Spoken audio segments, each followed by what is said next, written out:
রংপুর নগরী জুড়ে এখন নাশকতার ক্ষতচিহ্ন। ভাঙচুর ও অগ্নিসংযোগ করা হয় তাজহাট থানাসহ সরকারি বেসরকারি বহু স্থাপনায়। এতে ক্ষতি হয়েছে অন্তত 11 কোটি টাকা। এ ঘটনায় জড়িতদের আইনের আওতায় আনতে কাজ করছে আইন শৃঙ্খলা বাহিনী। বিজলি কেবলস যে কোনো স্থাপনার বৈদ্যুতিক সংযোগকে রাখে নিরাপদ। বিজলি কেবলস, নিরাপদ আজীবন।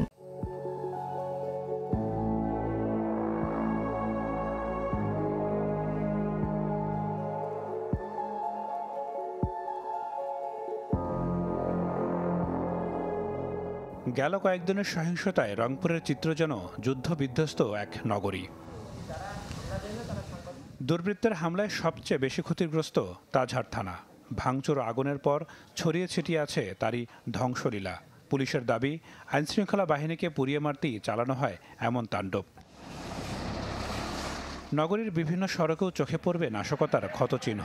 হামলা হয় ডিবি কার্যালয়, পুলিশ ফাঁড়ি, আওয়ামী লীগ অফিস সহ নানা স্থাপনায়। ভাঙচুর চালানো হয় মুক্তিযোদ্ধা, সমবায় ও জেলা পরিষদ মার্কেটে।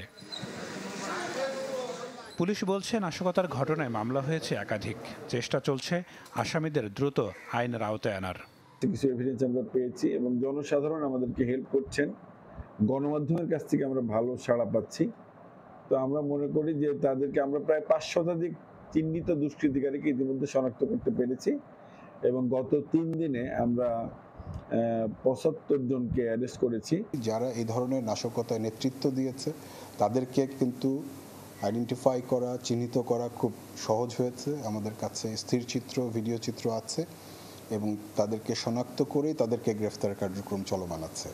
বিভাগীয় কমিশনারের দাবি, এসব কাজ শিক্ষার্থীদের নয়, জড়িত বিশেষ গোষ্ঠী। ভাষায় প্রকাশ করার মতো নয়, এটি নৈরাজ্যের চরম অবস্থা এবং কোনোভাবে এরা কোনো দেশপ্রেমিক মানুষ নয় এবং এটা কোনো ছাত্ররাও করেছে বলে আমাদের কাছে মনে হচ্ছে না, কারণ এগুলো ছাত্ররা এগুলো করতে পারে না, করেও নাই তারা আর কি। সাম্প্রতিক সহিংসতায় রংপুরে প্রাণ গেছে বিশ্ববিদ্যালয় শিক্ষার্থী আবু সাইদ সহ 6 জনের। Desk report, channel 24।